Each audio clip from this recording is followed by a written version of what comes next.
আজ কোনো পকোড়া নয়, আজ বানাবো চপ। কলার এই অংশটা দিয়ে আজ বানাবো চপ। আজকে বানালাম থোড়ের চপ, যেটা খেতে খুবই মজাদার আর খুবই মুচমুচে। তোমরা সবাই মোচার চপ খেয়েছো, একবার এইভাবে থোড়ের চপটা বানিয়ে খাবে, তোমাদের খুব ভালো লাগবে। এবং সন্ধেবেলা চায়ের সঙ্গে বাড়ির সবার সঙ্গে পরিবেশন করবে, তো সবারই খুব ভালো লাগবে। প্রথমে আমি এখানে থোড়টাকে এইভাবে কুচি কুচি করে কেটে নিচ্ছি, দিয়ে এটাকে জল দিয়ে ভালো করে এটাকে ধুয়ে নেব। ভালো করে চটকে এর কষটা আমি বের করে নিচ্ছি, দিয়ে ভালো করে এটাকে ধুয়ে নেব। ভালো করে ধোয়া হয়ে গেলে এরপর একটা পাত্রে ভালো করে জল নিংড়ে এটাকে রেখে দেব। তারপর এতে লবণ মাখিয়ে নেব, ভালো করে লবণ দিয়ে এভাবে চটকে মাখিয়ে নেব। এটা বানাতে কিন্তু কোনো ঝামেলা নেই, যেইভাবে আলুর চপ বানান সেভাবেই এটা বানাতে হবে। আর সত্যি বলছি, এটা আমি প্রথমবার বানিয়েছিলাম, খেতে এতটাই অসাধারণ লাগছিল যে বাড়ির সবাই বলছিল খুব ভালো হয়েছে। এরপর আমি কড়াইটা জ্বালিয়ে নিয়েছি, তাতে 4টা আলু এখানে সেদ্ধ করতে দিয়ে দিয়েছি। উনুনে আলুটা সেদ্ধ হোক, ততক্ষণে আমি এখানে বেসনের ব্যাটারটা তৈরি করে নেব। এই জন্য একটা পাত্রে বেসন নিয়ে নিয়েছি পরিমাণ মতো, তাতে দিয়ে দিচ্ছি লবণ, হলুদ গুঁড়ো, দিয়ে দিচ্ছি লঙ্কার গুঁড়ো, আর এখানে একটু গরম মশলা গুঁড়োও দিয়ে দেবো, আর একটু কাশ্মীরি লঙ্কার গুঁড়ো, জিরে গুঁড়ো, ধনিয়া গুঁড়ো দিয়ে ভালো করে বেসনটা আমি মাখিয়ে নিচ্ছি।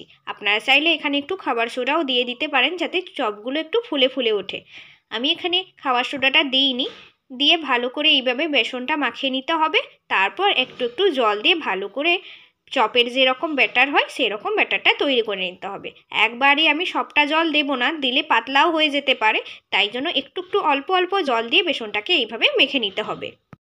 আর জানেন তো, আমাদের বাড়িতে সবাই এই রকম মুচমুচে তেলে ভাজা খেতে খুব পছন্দ করে। চপটা আমাদের বাড়িতে সবাই পছন্দ করে, তাই চপটা বানাতে আমার খুব ভালো লাগে। তো আমার এখানে বেসনের ব্যাটারটাও তৈরি হয়ে গেছে, আর এদিকে আলুটাও সেদ্ধ হয়ে গেছে।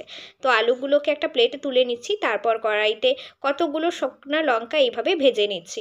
আপনারা যেইভাবে ঝালটা খেতে চাইবেন সেইভাবেই ঝালটা দেবেন। আমি এখানে একটু বেশি ঝাল দেব, তাই জন্য বেশি লঙ্কাগুলো ভেজে নিচ্ছি। তারপর আলুর খোসাগুলোকে এভাবে আধা আধা করে ছাড়িয়ে নেব। আমি সমস্ত আলু খোসা তুলব না। এরপর আলুগুলোকে এভাবে মেখে নিচ্ছি। আলুগুলো একটু শক্ত শক্ত হয়েছিল, ভালো করে সেদ্ধ হয়নি, তাই জন্য এইটা দিয়ে এই মেশিনটার সাহায্যে ভালো করে আলুটাকে এইভাবে ঠেসে নিচ্ছি। তো আলুটাকে ভালো করে মাখিয়ে নিতে হবে। তারপর এখানে যে আমি থোড়গুলোকে যে নুনে মাখিয়ে রেখেছিলাম, সেখান থেকে এইভাবে জল নিকড়ে এখানে এক সাইডে রেখে দিচ্ছি। এভাবে নিকড়ে জলটাকে বের করে নিতে হবে, না হলে এই যে কষটা আরও থেকে যাবে, তাই জন্য এইভাবে নিকড়ে নিয়ে নিচ্ছি। নেওয়ার পর কড়াইতে অল্প পরিমাণ তেল দিয়ে তাতে দিয়ে দেবো আদা রসুন বাটা।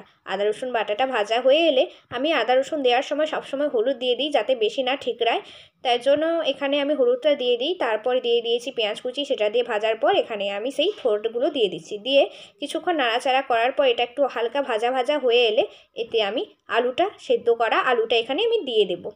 দিয়ে এটাকেও কিছুক্ষণ এইভাবে কষে নেব, যাতে চপের যে থোড় এবং আলুর যে পুরটা হবে সেটা যেন খেতে খুব সুন্দর হয়। তারপর এখানে স্বাদ মতো লবণ দিয়ে দিচ্ছি অল্প হলুদ গুঁড়ো, দিয়ে দিচ্ছি জিরে গুঁড়ো, আর দিয়ে দিচ্ছি ধনিয়া গুঁড়ো, দিয়ে ভালো করে এইভাবে মিশিয়ে নিব, যাতে পুরটা খেতে খুব সুন্দর লাগে। আর দেখবে, বাড়িতে বানানো সব কিছু খাবারেরই আলাদা একটা টেস্ট থাকে। যতই রেস্টুরেন্ট থেকেই আনি না কেন, বাড়িতে বানানো খাবারের একটা আলাদাই স্বাদ থাকে, আর সেটা যদি মায়ের হাতে হয় আরও খুবই ভালো লাগে। কিন্তু এখানে আমি চপটা বানিয়েছিলাম, তারপরে এতে যে লঙ্কাগুলো ভেজে রেখেছিলাম সেগুলো দিয়ে দিলাম, আর একটু নামানোর সময় দিয়ে দিলাম ধনেপাতা কুচি। তারপর এইভাবে হাতে চেপে চপের আকারে শেপ দিয়ে দিচ্ছি। এইভাবে চেপে চেপে সবগুলো আলুর পুরটাকে এইভাবে চেপে চেপে বানিয়ে নেব। এইভাবে সবগুলো হাতে চেপে চেপে তৈরি করে নেব। আমার সবগুলো তৈরি হয়ে গেছে। এরপর কড়াইতে দিয়ে দিয়েছি তেল পরিমাণ মতো তেল দেওয়ার পর তেলটা গরম হয়ে এলে এইভাবে বেসনে ডুবিয়ে আলুর পুরগুলো এইভাবে গরম তেলে ছেড়ে দেব। একটা করে আলুর পুর নেব আর বেসনে ডোবাবো, এইভাবে গরম তেলে ছেড়ে দেব। দেখবেন তারপর এক পাশ হলে আর এক পাশ উল্টে দিলেই আমাদের এই মুচমুচে চপ তৈরি হয়ে যাবে। এক পাশ হলে আর এক পাশ উল্টে দেবেন, দেখবেন লাল লাল করে ভাজা হয়ে গেলেই আমাদের এই থোড়ের মুচমুচে চপ তৈরি হয়ে যাবে। একইভাবে সবগুলো চপ তৈরি করে নেব। সন্ধ্যায় চায়ের সঙ্গে জাস্ট জমে যাবে। আপনারা বাড়িতে অবশ্যই এটা ট্রাই করবেন, একবার বাড়িতে বানিয়ে খাবেন এর টেস্ট কতটা সুন্দর। ভিডিওটি যদি ভালো লাগে অবশ্যই লাইক, কমেন্ট, শেয়ার এবং চ্যানেলটিকে সাবস্ক্রাইব করবেন এরকম রান্না এবং ব্লগের ভিডিও পেতে। আর এখানে চপটা পুরো পুর ঠাসা ছিল। দোকানে চপ হলে কি বলুন তো, ওই যে পুরের পরিমাণটা খুব কম থাকে, বাড়িতে বানালে এটা বেশি থাকে। টাটা।